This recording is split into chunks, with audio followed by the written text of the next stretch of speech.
वळूयात पुढल्या बातमीकडे। गडचिरोलीत आत्मसमर्पित नक्षलींसाठी 10 कोटींची तरतूद करण्यात आली आहे। नक्षल पीडित आत्मसमर्पित नक्षलींसाठी आता 10 कोटी देण्यात येणार आहेत। पायाभूत सुविधांच्या विकासासाठी शासनाकडून ही तरतूद करण्यात आली आहे। नक्षलींना कौशल्य विकासाचं प्रशिक्षणही दिलं जाणार आहे। जिल्हा वार्षिक योजनेतून शासनाची ही तरतूद आहे।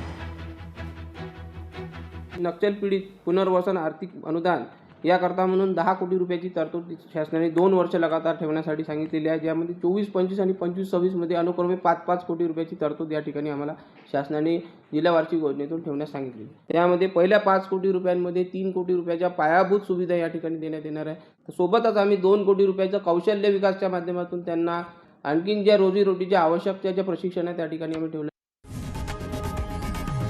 लोकशाही मराठी ऐका, पहा, जागरूक रहा।